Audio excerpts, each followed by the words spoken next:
কিন্তু এই হাসরের ময়দানে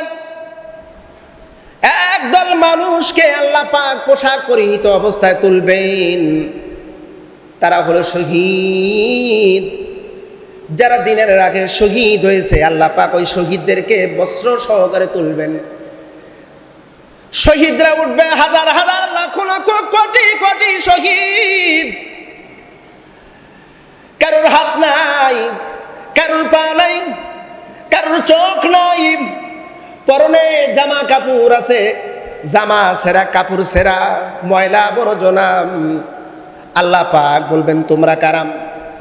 ওই শহীদরা বলবে রব্বে কারীম, আমরা তো সেই শহীদ, দিনের জন্য আমরা খেদমত করেছি, দিনকে জিন্দা রাখতে গিয়ে, দিনের বিজয় আনতে গিয়ে ও রব, আমরা বাতিলের আঘাতে, অস্ত্রের আঘাতে, বুলেটের আঘাতে, ফাঁসির দড়িতে ঝুলে আমরা মৃত্যুবরণ করেছিলাম ওই দুনিয়ায়। তোমাদের পরনে কাপড়। ওরা বলবে রব্বে কারীম, আমরা যে অবস্থায় মৃত্যুবরণ করেছি ঠিক সেই অবস্থায় আমাদেরকে দাফন করেছে, ওই পোশাকে দাফন করেছে। এই জন্য রসুল বলেন, শহীদদের যারা শহীদ হয় তাদেরকে গোসল দেওয়ানো যাবে না, তাদের পোশাক পরিবর্তন করা যাবে না, ওই পোশাকেই তাদেরকে দাফন করে দাও। জোরে বলুন একটু সুবহানাল্লাহ। মক্কা বিজয়ের পরে হযরত আলী রাদিয়াল্লাহু তাআলা আনহু আব্বাস রাদিয়াল্লাহু তাআলা আনহুকে বলতেছেন যে চাচা, ইসলাম ধর্ম গ্রহণ করলেন ঠিকই, কিন্তু আমাদের মতো নেকি অর্জন করতে পারলেন না। ওসমানও ছিল সেখানে, ওসমান বিন তালহা সেও ছিল। ভিন্ন রাত আসছে ওসমান বিন সায়বা। ওসমান বিন সায়বাকেও হযরত আলী এ কথা বললেন। আব্বাস বললেন, আলী, তোমাদের মতন আমরাও নেকি পেয়েছি, আমরাও নেকি অর্জন করেছি। আলী রাদিয়াল্লাহু তাআলা আনহু বললেন কিভাবে? বলে আমরা খানায় কাবার খেদমত করেছি, হাজীদেরকে পানি পান করাইছি, মানুষের আমরা উপকার করেছি, আমরাও তো নেকি পেয়েছি। আলী রাদিয়াল্লাহু তাআলা আনহু বললেন, আমরা যে নেকি অর্জন করেছি, হ্যাঁ আপনাদের কাজটা ভালো, হাজীদের খেদমত করেছেন, হাজীদের পানি পান করাইছেন, কিন্তু তখন তো আপনারা ছিলেন বেঈমান, ঈমান আনেন নাই। হ্যাঁ কাজটা ভালো ছিল। আব্বাস বললেন যে না, তোমাদের মতনই নেকি হয়েছে, আমাদের নেকি কম হয়নি। নিয়ে তর্কর অবসান পরিশেষে রাসূলুল্লাহর কাছে যখন সব ঘটনা খুলে বললেন, নবীজি আমার আসমানের দিকে তাকালেন, ফয়সালা চাচ্ছেন মহান রবের কাছ থেকে। মুহূর্তের ভিতরেই জিবরাইল আলাইহিস সালাম আসলেন, এসে পর্যায়ক্রমে 6টা আয়াতে কারিমা নাজিল করলেন। আজআলতুম, তারা ধারণা করেছে বা তোমরা কি ধারণা করো, সিকায়াতাল হাজ ওয়া ইমারাতাল মসজিদিল হারাম, তোমরা মনে করেছো যে হাজীদের পানি পান করানো, মসজিদুল হারামের খেদমত করলে নেকি অর্জন হয়। কি পরিমাণ নেকি? সেই পরিমাণ নেকি কামান, যেমন আমানা বিল্লাহ ওয়াল ইয়াউমিল আখির ওয়া জাহাদা ফি সাবিলিল্লাহ, আল্লাহর প্রতি ঈমান আনলে যেরকম নেকি হয়, আখিরাতের প্রতি ঈমান আনলে যেরকম নেকি হয়, জিহাদ ফি সাবিলিল্লাহ, আল্লাহর রাহে যুদ্ধ করলে যেই নেকি হয়, এরকম নেকি মনে হয় অর্জন হয়েছে। তোমরা মনে করেছো যে হাজীদের পানি পান করেছি, মসজিদের হারামের খেদমত করেছি। আল্লাহ পাক বললেন, লা ইয়াস্তাবুনা ইনদাল্লাহ, এই দুই আমলের নেকি আল্লাহর কাছে সমান হতে পারে না। পরবর্তীতে আল্লাহ আরো বললেন, আল্লাহু লা ইয়াহদিল কওমাজ জালিমিন, বরং আল্লাহ সুবহানাহু ওয়া তাআলা জালিমকে কখনো হেদায়েত করেন না, জালিমকে কখনোই হেদায়েত করেন না। এখানে লা ইয়াস্তাবুর, লা শব্দ ব্যবহার করেছে, লা ইয়াহদিল কওমাজ জালিমিন, জালিমকে আল্লাহ পাক হেদায়েত করবেন না। আব্বাস, ওসমান বিন সায়বা তারা বুঝতে পারলেন, ওহির কথাটা শোনার পরে বললেন, ইয়া রাসূলুল্লাহ, তাহলে নেকি পাবো কেমনে? নেকি পাবো কেমনে? কিভাবে নেকি অর্জন করা যায়। পরবর্তীতে আবার একটি আয়াতে কারিমা নাযিল হলো। আয়াতে কারিমা আল্লাযীনা আমানু ওয়া হাজারু ওয়া জাহাদু ফি সাবিলিল্লাহ, যারা ঈমান এনেছে আর যারা হিজরত করেছে, আল্লাহর পথে যুদ্ধ করেছে, যুদ্ধ করবে, তারা নেকি পাবে। বিআমওয়ালিহিম ওয়া আনফুসিহিম, জান আর মাল দিয়ে যারা যুদ্ধ করেছে আল্লাহ তাদেরকে অফুরন্ত নেকি দান করবেন। আ'যামু দারাজাতাল ইনদাল্লাহ, আ'যামু দারাজা, আজিম শব্দটি আল্লাহর একটা নাম। আ'যামু বলা হয়েছে, আ'যামু দারাজা, আল্লাহ তাদের মর্যাদা এতটাই বৃদ্ধি করবে, জান্নাতের সর্বোচ্চ মাকাম আল্লাহ পাক দান করবে। আল্লাহর কাছে তাদের মর্যাদা হবে অপরিসীম, বিশাল, বিস্তীর্ণ। উলাইকা হুমুল ফাইজুন, আল্লাহ তাদের ব্যাপারে সুন্দর সুসংবাদ দিয়ে দিলেন। প্রিয় বন্ধুরা, নেকি অর্জনের উপায় এখানে কোরআনুল কারীমের ছোট্ট আয়াতের মাধ্যমে যা বোঝা গেল, 1 নাম্বার হলো আল্লাহর প্রতি ঈমান আনা, 2 নাম্বার হিজরত করা, 3 নাম্বার হলো জিহাদ ফি সাবিলিল্লাহ, আল্লাহর পথে সংগ্রাম করা জান এবং মাল দিয়ে। 3টি কাজ করলে অপুরন্ত নেকি, এবং এই নেকিটাই জান্নাতে যাওয়ার জন্য যথেষ্ট। আমরা ওই যে হাদিস পড়েছি না, বদরের যুদ্ধে নবীজি আমার জিহাদের গুরুত্বর কথা বলতেছিলেন, ফজিলতের কথা বলতেছিলেন। সবেমাত্র একটু আগে কালেমা পড়ে মুসলমান হয়েছে, খুরমা খেজুর খাচ্ছিলেন। রাসূল বললেন, যুদ্ধের ময়দানে আমার সাহাবীদের মধ্যে যারা তোমরা যুদ্ধ করবে, কাফেরদের অতর্কিত হামলায় যারা আহত হয়ে নিহত হবে তারা শহীদ। আর শহীদের মর্যাদা হলো এপারে দুনিয়া ওপারে জান্নাত, মাঝখানে একটা শুধু মাধ্যম, একটা সেতু, তার নাম হলো মৃত্যু। মৃত্যু হতে দেরি, জান্নাতে যেতে দেরি হবে না। খেজুর ফালায় দিলেন, খুরমা খেজুর ফালায় দিয়ে বললেন, খুরমা খাইতে আমার দেরি হবে, দেরি হলে আমার জান্নাতে যাইতেও দেরি হবে। খুরমা ফেলে দিয়ে যুদ্ধের ময়দানে নামলেন, অসংখ্য কাফেরকে হত্যা করলো। অতর্কিত একটা আঘাত, বল্লম বুকের এপাশ দিয়ে ঢুকে ওপাশ দিয়ে যখন বের হয়ে গেল, শহীদ হয়ে গেছে। রাসূল আমার বদরের প্রান্তরে শহীদ সাহাবীদের লাশগুলো একত্রিত করতেছিলেন। এই সাহাবীর দিকে রাসূল তাকায় বললেন, তোমরা লক্ষ্য করে দেখো, শহীদী মৃত্যুর তামান্না যার অন্তরের ভিতরে আছে, সে ব্যক্তিটাকে আল্লাহ কতটা মর্যাদা দান করে তোমরা তাকিয়ে দেখো। বুখারী বর্ণনা আসছেন, রাসূল বলেন, এই জন্য বান্দার জান্নাতে যাওয়ার সহজ রাস্তা হলো জিহাদ ফি সাবিলিল্লাহ, জিহাদ ফি সাবিলিল্লাহ। শহীদদেরকে আল্লাহ পাক বেগুনা মাসুম করে হাসরের ময়দানে তুলবেন। আমরা আরেকটা বিষয় জানি, হাসরের ময়দানে সমস্ত মানুষগুলো সবাই বিবস্ত্র হয়ে উঠবে, কারুর পরনে কাপড় থাকবে না। হাদিস আমরা শুনেছি না, কারুর পরনে কাপড় থাকবে না।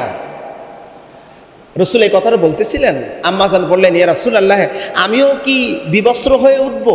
রাসূল বললেন, হ্যাঁ। আম্মা জান বললেন, কতই না লজ্জাকর বিষয়, কত মানুষ থাকবে, সেখানে আমি বিবস্ত্র হয়ে থাকব। রাসূল বললেন, ওগো হুমায়রা, কেউ কারোর দিকে তাকানোর 1 মুহূর্ত পর্যন্ত সময় পাবে না, ইচ্ছাও থাকবে না, সবার নজর থাকবে আরশে আজিমের দিকে, কারোর চেহারার দিকে তাকানোর সুযোগ থাকবে না। কিন্তু এই হাসরের ময়দানে একদল মানুষকে আল্লাহ পাক পোশাক পরিহিত অবস্থায় তুলবেন, তারা হলো শহীদ। যারা দিনের আগে শহীদ হয়েছে, আল্লাহ পাক ওই শহীদদেরকে বস্ত্র সহকারে তুলবেন। শহীদরা উঠবে, হাজার হাজার, লাখ লাখ, কোটি কোটি শহীদ। কারোর হাত নাই, কারোর পা নাই, কারোর চোখ নাই, পরনে জামা কাপড় আছে, জামা সেরা, কাপড় সেরা, ময়লা আবর্জনা। আল্লাহ পাক বলবেন, তোমরা কারাম? ওই শহীদরা বলবে রব্বে কারীম, আমরা তো সেই শহীদ, দিনের জন্য আমরা খেদমত করেছি, দিনকে জিন্দা রাখতে গিয়ে, দিনের বিজয় আনতে গিয়ে ও রব, আমরা বাতিলের আঘাতে, অস্ত্রের আঘাতে, বুলেটের আঘাতে, ফাঁসির দড়িতে ঝুলে আমরা মৃত্যুবরণ করেছিলাম ওই দুনিয়ায়। তোমাদের পরনে কাপড়। ওরা বলবে রব্বে কারীম, আমরা যে অবস্থায় মৃত্যুবরণ করেছি ঠিক সেই অবস্থায় আমাদেরকে দাফন করেছে, ওই পোশাকে দাফন করেছে। এই জন্য রসুল বলেন, শহীদদের যারা শহীদ হয় তাদেরকে গোসল দেওয়ানো যাবে না, তাদের পোশাক পরিবর্তন করা যাবে না, ওই পোশাকেই তাদেরকে দাফন করে দাও। জোরে বলুন একটু সুবহানাল্লাহ। সেই দিন শুধু শহীদরাই পরনে বস্ত্র নিয়ে উঠবেন। ও বন্ধু, সব চাইতে নেকি অন্বেষণ করার এক নাম্বার কাজ হলো আল্লাহর প্রতি ঈমান আনয়ন করা, আল্লাহর প্রতি বিশ্বাস।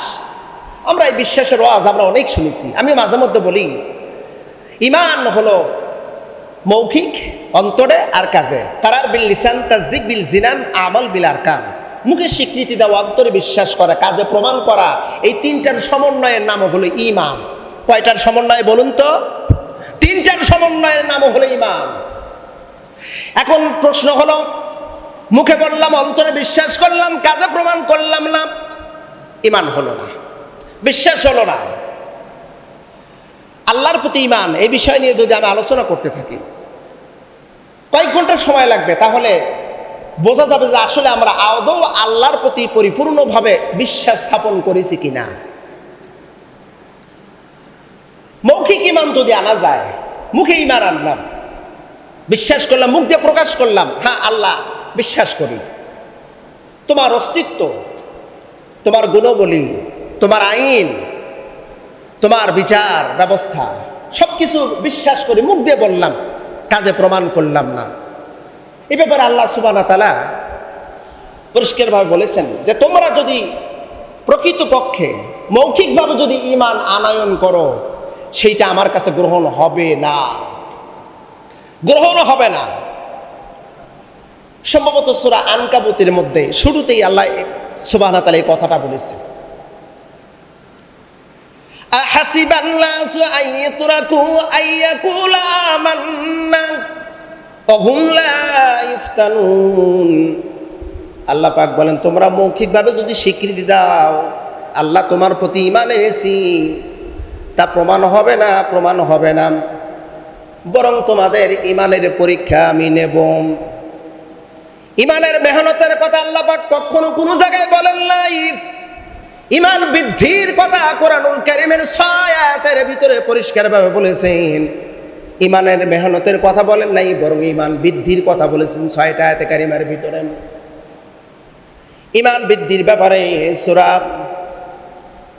সূরা আনফালের ভিতরে আল্লাহ পাক বলেছে, ইন্নামাল মুমিনুনা আল্লাযীনা ইযা যুকিরাল্লাহু ওয়াজিলাত কুলুবুহুম ওয়া ইযা তুলিয়াত আলাইহিম আয়াতুহু যাদাতুহুম ঈমানাও ওয়া আলা রাব্বিহিম ইয়াতাওয়াক্কালুন।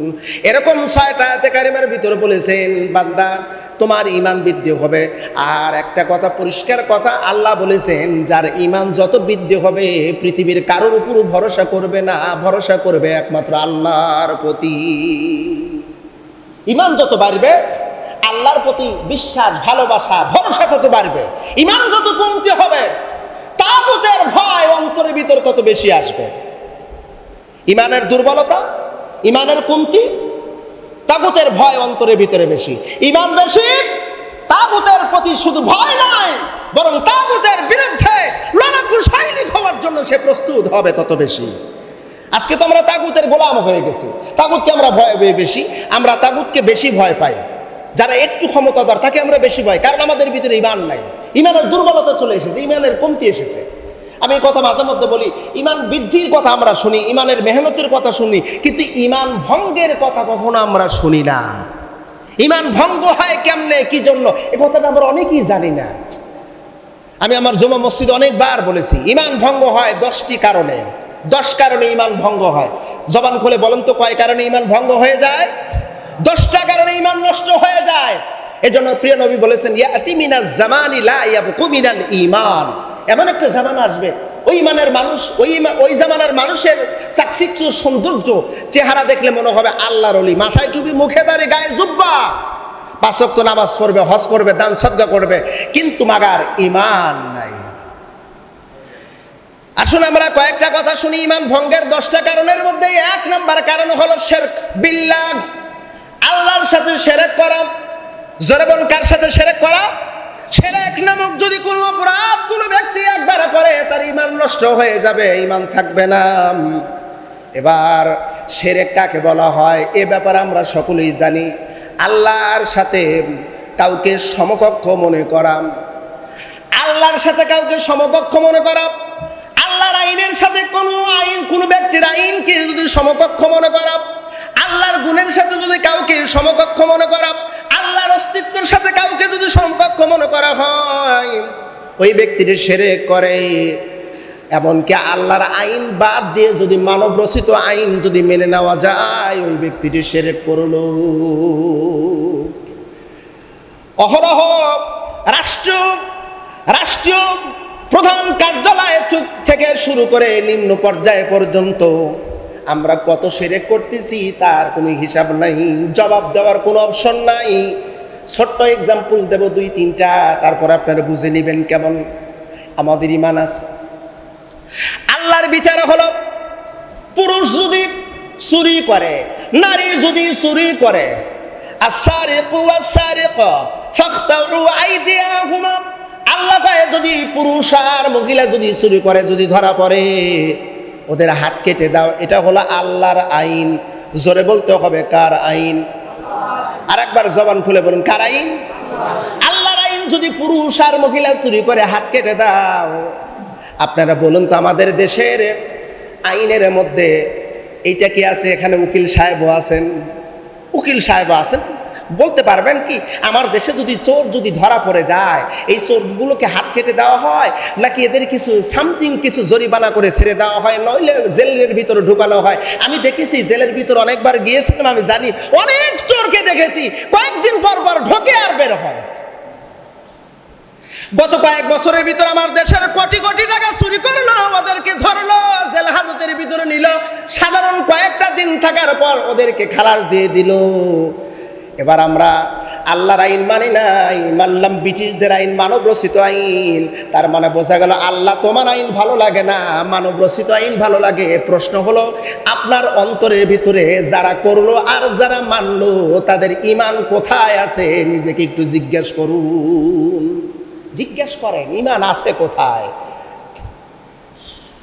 বড় আফসোস হয়, দুঃখ হয়, 92% মুসলমানের দেশে আল্লাহর সংবিধান, আল্লাহর কোরআন দিয়ে দেশ পরিচালনা হয় নাই। এর চাইতে দুঃখ, এর চাইতে কপাল পোড়া জাতি আর কোন জায়গায় হতে পারে?